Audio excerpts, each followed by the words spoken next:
What's up, guys? It's Colin here with UpNorthOutdoors, and in this video I am going to be answering one of my most frequently asked questions. Why would I put a Cummins in my Ford? If you guys are new to the channel, this is my 96 F250 12 valve Cummins swapped. It's got a Dana 60 up front now, second gen 12 valve Cummins with the P pump paired up to a Ford ZF5 manual transmission with South Bend clutch.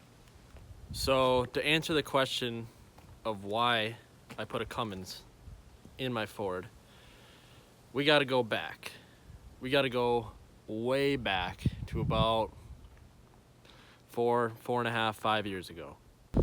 5 years ago, I was 15, and that's when I first got this truck. It was a bone stock F250 TTB front axle, 351 under the hood, stock wheels, stock tires, stock everything. I was 15, about to turn 16. It was my first truck.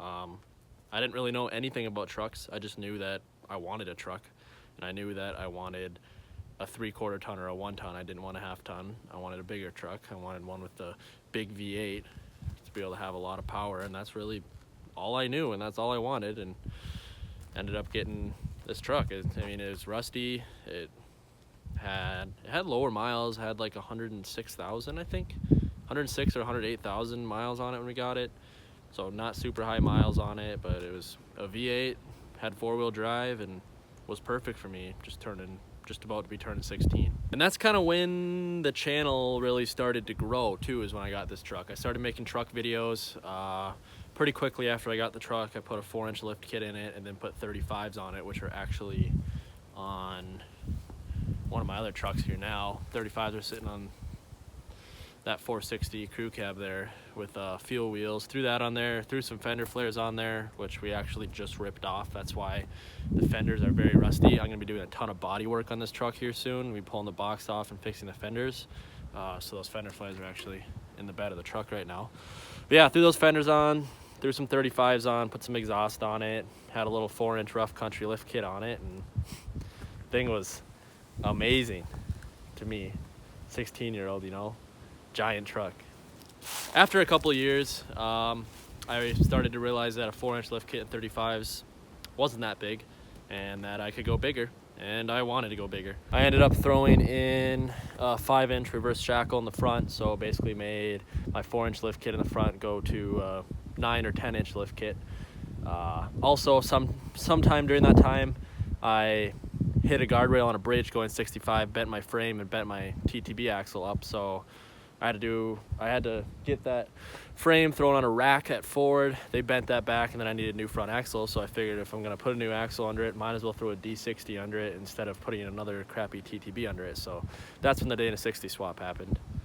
So between adding the Dana 60 and that 5-inch reverse shackle plus the 4-inch lift kit that's already in there, I'm sitting at about 10 inches in the front. Then high schooler me that didn't have very much money, I didn't have money to get custom springs made in the back, so I got some gigantic blocks, which are still under there, which will be gone soon. And to make that a little safer, we built some sweet lift bars, so I don't really get any axle wrap at all, actually. I can burn these tires without wrapping my axle, so the blocks aren't as sketchy as they look, but they don't look good. Now that I had 10 inches of lift, the truck looked a little goofy on 35s, so I ended up selling my bass boat and bought myself some 40 by 15.5 tires. They're trail graps. Sorry, I can't think. And then got some crazy -77 offset 20 by 14 wide Fuel Mavericks to go with those tires. Ordered them off Custom Offset, and they came in a couple weeks. So now I had a tall truck. I was rocking these 40s, and basically the truck looked exactly the same as it does right now, besides I had a roll bar in the bed, which I still have. I just haven't put it back on because we'll get there later. But yeah. Oh, also sometime during that time we built a bumper, built a grill, threw the headlights in. We've done a lot of stuff to this truck during that time as well, but it basically looked like this plus a roll bar. Only difference was it had an automatic transmission, had a 351 trying to turn those tires. One thing that was on my side is I did have 410 gears, so it was geared a little bit low. So it wasn't too bad turning the 40s with that 351, but it was a stock motor. I really never did anything to the motor besides just keeping up like with maintenance on it. I think I did a new timing chain and, you know, doing spark plugs, oil changes, that kind of stuff, but never really did anything performance-wise to it. And then I beat the absolute crap out of it when it had 35s on it and when I got the 40s. Only problem, though, when I got the 40s is my truck was too tall, especially the 10-inch lift, and I didn't have a front drive shaft, so I was getting stuck all the time, too, running a Bluetooth drive shaft. And then basically one day I was flying home on the highway, and I lost a bunch of power, and I started blowing a lot of bluish whitish smoke out of the exhaust. Ended up pulling the plugs. Long story short, I blew a hole in one of my pistons. So yeah, I had this big truck and had a blown up 351 under it. Around the same time, a little bit before I blew up the 351, I saw a couple of cool trucks on Instagram that were Cummins swapped, and I thought that was like the coolest thing in the world. I thought it was something different, and it was cool. And I always kind of wished that I had bought a diesel instead of a gasser. When I was 15, about to turn 16, I didn't really know anything about diesels or gas. It's just, if it's a big truck, it's a big truck. I didn't know, you know?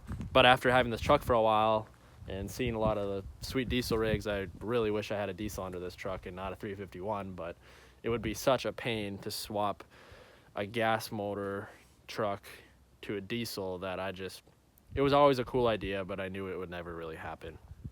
But after the 351 blew up, basically I needed a new motor. Either that or I had to pull this motor and completely rebuild it, which it'd be just as expensive or maybe even cheaper just to buy a new motor. So I needed a new motor. First thought was I could just buy another 351 or rebuild this one and bolt up the transmission and then still struggle to turn my 40s. Or I could throw a 460 under it like what I have in that crew cab and get 6 miles to the gallon. Then I started looking into 7.3 swaps. And 7.3 swaps, especially the Power Stroke ones, the 97s, which if you did a swap is kind of what you'd want to do because you can get more power out of them, is actually a lot of work. And then just for fun, I started looking at information on doing the Cummins swaps on these trucks. And long story short, I found out that it's actually just as hard, if not easier, to do a 12-valve swap because there's actually way less electronics to do a 12-valve swap than there is to do a 7.3 swap. So basically, it's easier to do a Cummins swap than swap a 7.3 into a gas OBS Ford. So that's kind of when I made the decision. I started looking for Cummins motors online, and I ended up finding one in Wisconsin, drove down, and picked it up, and basically started the year-long process of doing a Cummins swap on this truck. One thing that made it pretty hard was my automatic transmission that I had in this Ford. It was for a 351, so if I bolt that up to a Cummins, it would just tear it to pieces. So I had the motor. I didn't have a transmission yet. I pulled the motor and the transmission out of this truck with the tractor. We just unbolted it all and pulled it all out together. Basically took the whole front clip off to do that. I have videos of all this on the channel too if any of you guys are actually interested in it. Pulled that all out and then started looking for transmission. Originally I was looking for just a 5 or 6 speed Dodge transmission that would bolt up to it. And as many of you probably know, Dodge really isn't known for their transmissions. Their transmissions have a lot of problems. They're 5 and 6 speeds. Their manuals aren't too bad of transmissions, but also if I did a Dodge transmission, that'd be even more fabbing I would have to do to try to get that to fit under the Ford as well. Then I ended up finding a parts truck for $600 that had a Ford ZF5 manual transmission under it with a 7.3. 7.3 didn't run. They wanted $600 for it, and it had a Data 60 under it too, which are worth $800 to a grand, which I'm actually putting under that red 6.9 diesel over here right now. So it was basically a steal. I ended up picking up that truck. We flipped it on the side with the tractor, unbolted that transmission, and I had myself a Ford 5-speed transmission.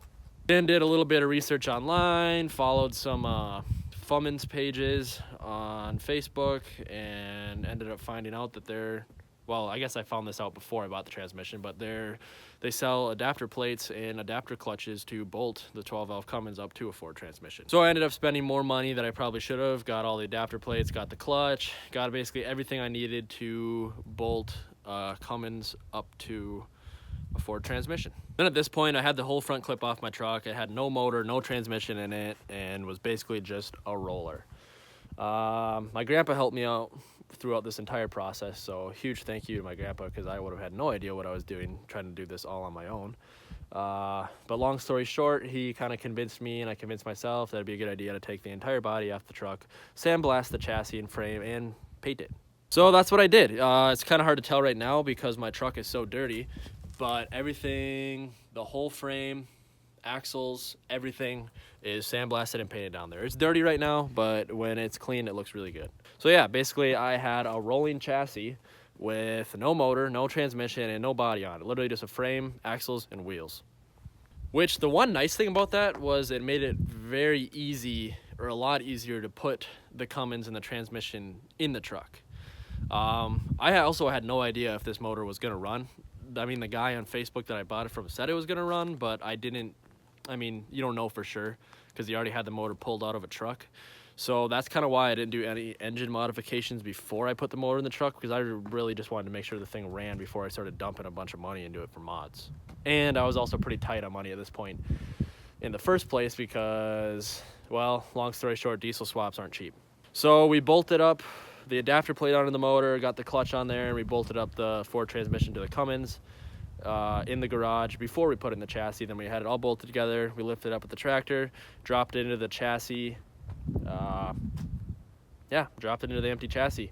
Also, they sell motor mounts online as well. So instead of doing all the measurements and messing with making it myself, I just spent a couple $100 and bought the motor mounts, which are really slick to have too. Had to move a cross member to be able to fit the manual transmission in, but then basically I had a Cummins and a Ford. Then had to put the entire body back on, which was a very long process of getting everything lined up right, and then had to do a little bit of wiring, but really not much at all. Just basically had to hook the Ford wiring back up because these 12 valves, if you guys know, really they don't have a computer, so they really don't have any wiring at all that you really have to do. The only thing that was a little bit difficult was just getting the alternator hooked up with the Ford wiring harness and all that, but other than that, it was not bad.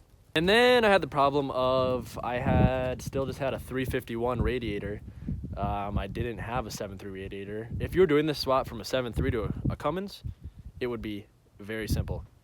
Very simple, because you'd be able to use your own radiator and everything like that, and intercooler. So, which, yeah, I didn't have an intercooler either, obviously. But this motor I bought came with the Dodge radiator and the Dodge intercooler. So instead of buying a 7.3 one, which probably would have been the better option and the easier option, buying a 7.3 intercooler and radiator, my grandpa and I basically fabbed in the Dodge radiator and the Dodge intercooler, and actually somehow made it work. The nice thing about doing that, though, was that everything fit up then to the motor. I mean, the hoses and everything, didn't have to do any adapter stuff for that. So, make a really long story short, basically now had a Cummins and a Ford. Do I regret it? Not really. It would have been just as hard to do a 7.3 swap. The only thing that really made this swap take so much longer was the fact that I pulled the whole body off, sandblasted, and painted the chassis, but that's not something that I really needed to do. That was just something that I wanted to do. That's how I came about putting a Cummins in the Ford, and basically why I did it. Another reason I did it is just because it's so much cheaper and so much easier to build a 12-valve Cummins for power than it is a 7.3. 7.3 have their limits. I mean, obviously they're an insanely awesome, insanely reliable motor, but building them wise, they definitely have their limits. And really, 12-valve Cummins don't really have a limit. I mean, there's 2,000 horsepower Cummins that drag race. You don't see 7.3s in the drag strip. Injectors for these are cheaper, turbos are cheaper. Basically, everything for these trucks are cheaper, and you can get so much more horsepower and torque out of them for a fraction of the price of what you'd be spending to get the same amount out of a 7.3.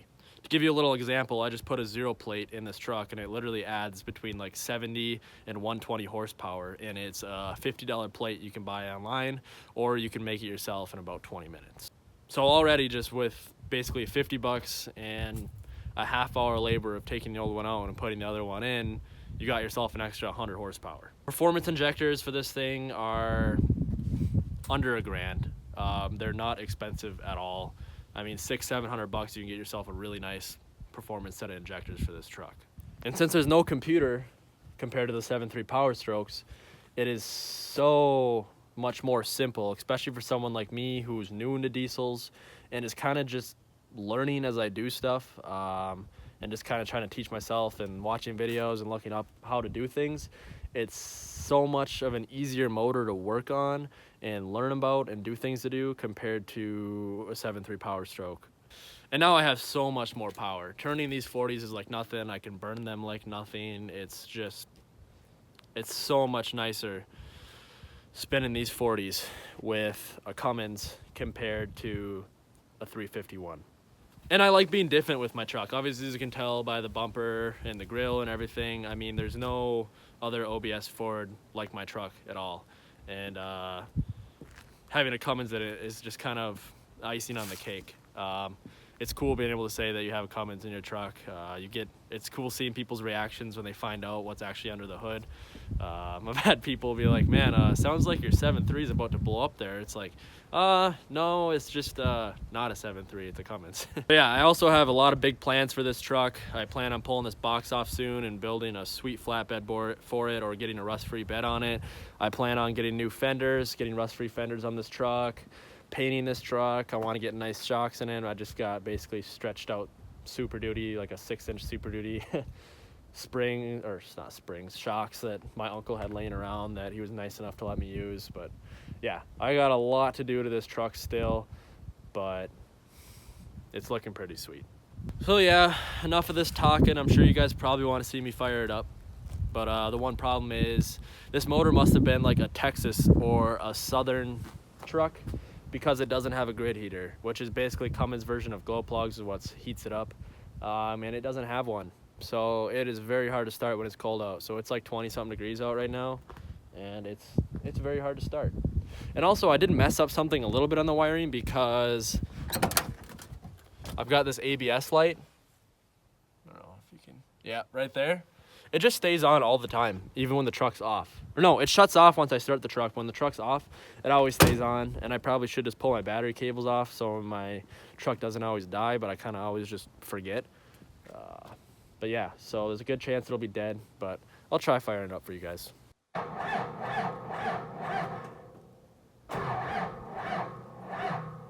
Well, she's about as dead as can be. Yeah, so I kind of completely lost feeling in my fingers, so I'm in the garage now, warming up a little bit. Kind of figured the truck was going to be dead. If you guys want to see the truck run, if you're new to the channel, go check out my other videos. I've got a ton of them on the truck. A lot of startups on her, and a lot of doing stuff with it I regret doing.